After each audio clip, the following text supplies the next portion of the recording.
looking at the sun.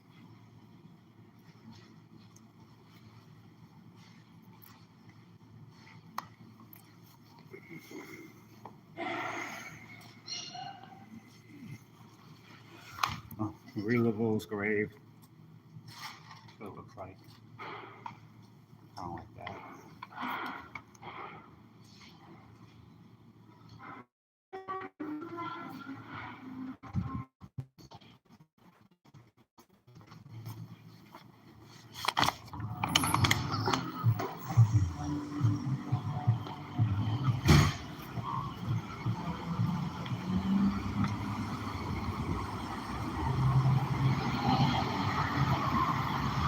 Can't see in there.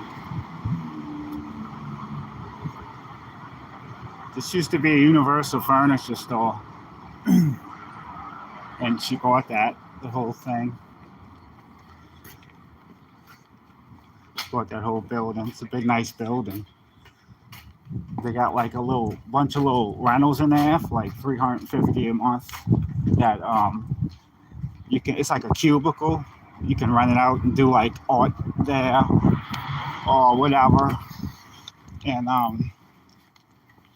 all that stuff. Organic Hound Spa. So yes, crazy watcher.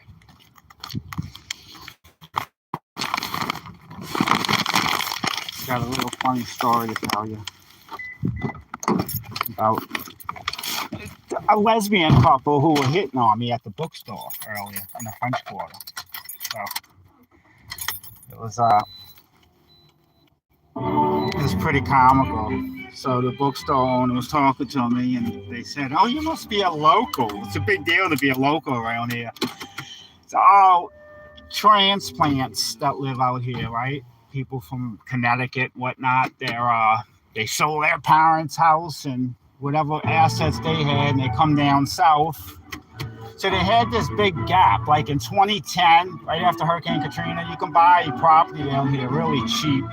And people were getting a lot of money for properties up north, Boston and all that. A lot of people from Boston down here. So anyway, they sold their homes for a large amount of money that they're getting in the Northeast, and then they come down here and they bought these houses in this neighborhood, and it made it look good because these houses, this was like Crackville. Look at that house.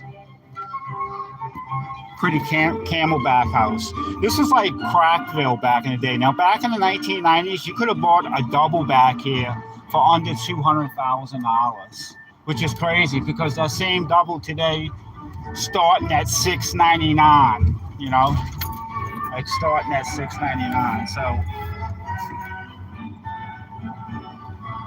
hold on, I gotta put this down. It's like a $500 fine if I get caught doing this. So that's what happened. That's the story of this neighborhood. Oh wow, look at these two women. Oh my God, look at that. Just take a look at that right there. Nice. So this neighborhood used to be really cheap and run down. It was about half black, and then the other half was really old white people. And Hurricane Katrina came, and then all these transplants came here and started buying all the property up. And there's a lot. I'm not exaggerating. There's the transplants that live here in this neighborhood in the Bywater section is off the chart. It's probably over 50%. Of the people who live here, transplants. Some new books I got. Okay. And I bought some incense. Another joint.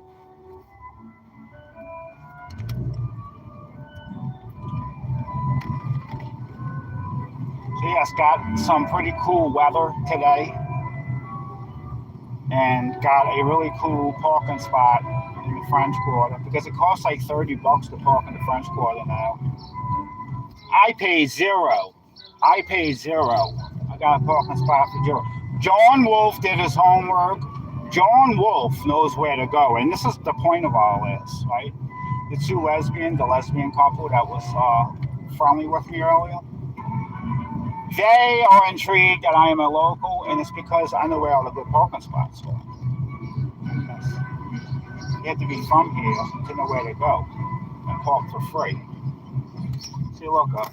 They paint their houses purple. See? Straight transplant, because only black people in the deep south paint their houses purple. So when you see a white person with a purple house, you know it's a transplant. They got some dude with short shorts on. It's a colorful crowd over here.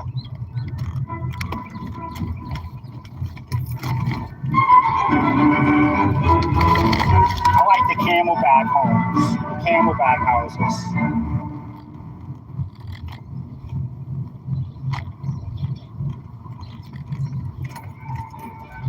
We got some like all the really high-end escorts who come and work the French Quarter, especially doing like Mardi Gras and just the French Quarter. It's a known sex place. They will come and rent Airbnbs in this neighborhood, and sometimes you might see Callie Carter and some of these other famous porn stars walking around because they are in town. They're working the escorts and they work in the strip club circuit because there's a bunch of strip clubs in the French Quarter. These kind of strip clubs are the type where the women have to pay like $350 a night just to go in there, and they get to keep all the tips. So that's how much money they're bringing in, enough to where they pay. The dancer will pay, the crazy nigger. The dancer will pay to actually go there and dance on stage. You know, that's how high end it is. This is like an alleyway. See, Martinique Alley. It's to Life Alley, and they got houses there. And I guess that's the address. It's an alley. So, yeah, they moved in and they started changing the names of the streets. That's another reason. Another thing I want to talk about. They come in here and they change the names of the street. Now, the names have been changed several times over, okay? They had the original names from the 1800s. Then, during the Great Reset in 1913, they changed the names again. It went from French plantation owners to like these German names. And then when World War II hit, right after World War II, they changed all the German names into countries like France Street, Spain Street. That's when they got their names during that time period. Then in the Civil Rights era in the 1960s, they did a couple, but then again, for this last little reset we had, the COVID thing, they started changing them, and now all of them are named after these unknown to me, black civil rights leaders that are, they all got like a C for their middle name. It's like Fannie C. Williams, Leon C. something. You know, it's always got like the middle initial. If you notice, all the new names in New Orleans, the street names, it's like Tyrone C. Williams, you know, or Lamont C. something. You know, they change the names. I want to talk about the future really quick. I just don't know where to start. With the currency change, we're going to have electronic currency. It's going to be, so this is going to be the thing, okay? Right now, down where I live, they got this pilot program where these robots, these humanoid robots, are working for the steel and fabrication shop on Bayou Road. It's in NOLA.com, the local newspaper, and Tech Times wrote about it. A couple of, I think Forbes magazine wrote about it. And this is my point. One day, soon, a bunch of humanoid robots are going to take all the jobs, right? No need for immigrants, then, of course, there really is no need for them. Anyhow, but they're going to have something called universal basic income. You might have heard of it before, okay? Universal basic income is pretty much everyone gets some money for their immediate living expenses. And who's going to pay for this? These big corporations like Amazon, who will have robots working for them. They're going to pay a really high tax, so their profits are going to be a lot higher because they don't have health insurance and salary robots. So they're going to run out of jobs. And this is my point. Universal basic income is going to be a reality. But until that happens, there's going to be a transition period. And during this transition period, before the universal basic income and after the robots start taking the jobs, they're going to have a transition period, and there's going to be a lot of deaths. And I say this because 100 years ago, or right over 100 years ago, the turn of the 1900s, the turn of the 20th century, there was 1.5 billion humans on Earth. Today, India has 1.5 billion people. Today, there's like almost 9 billion people in the world.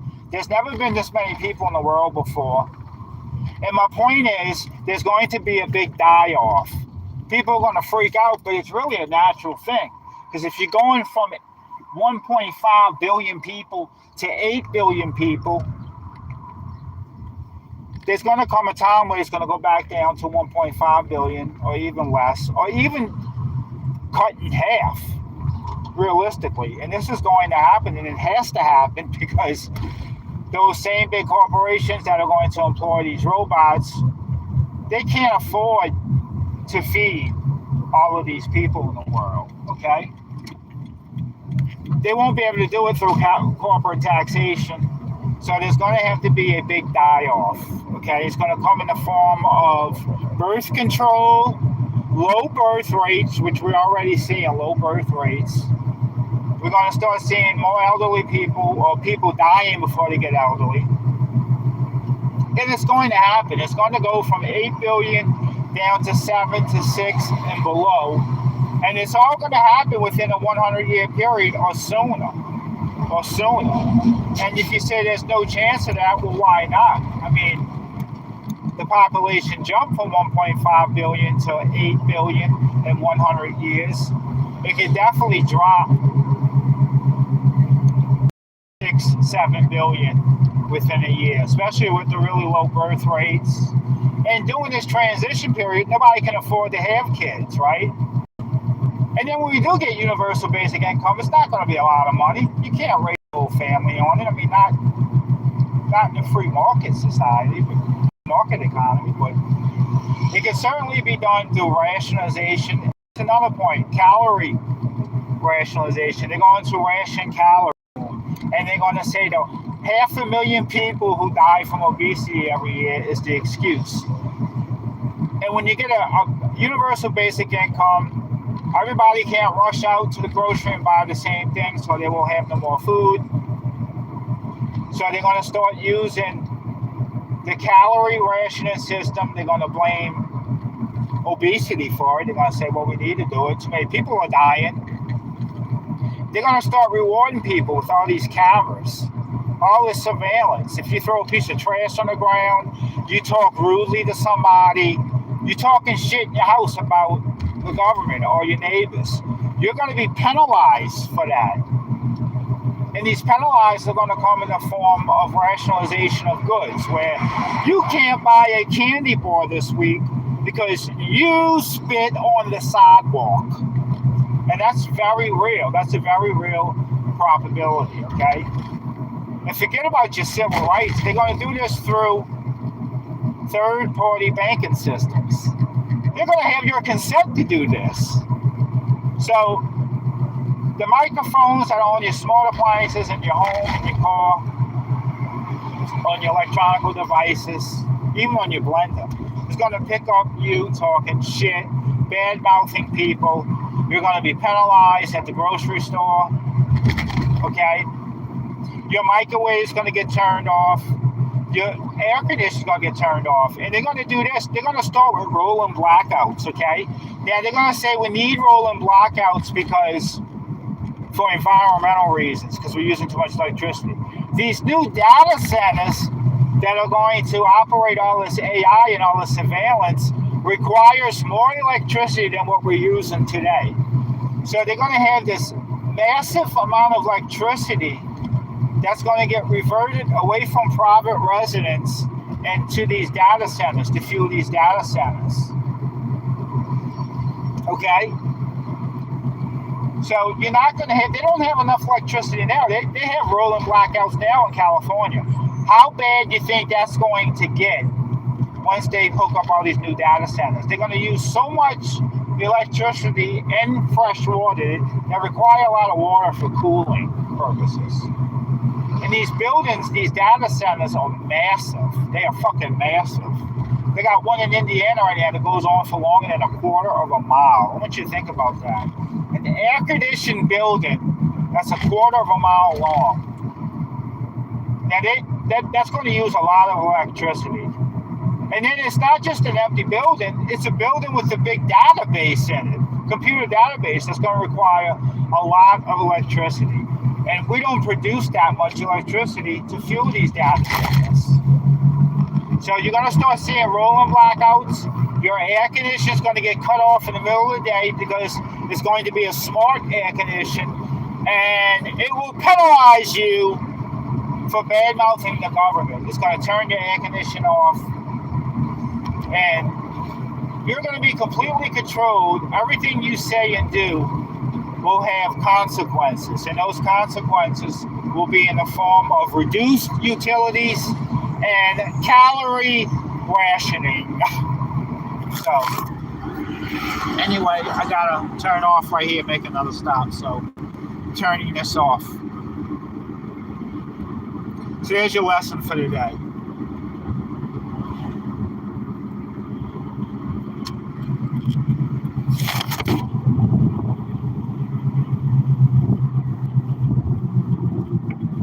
Good. Got my wraps here. Get my wraps. Go get my wraps.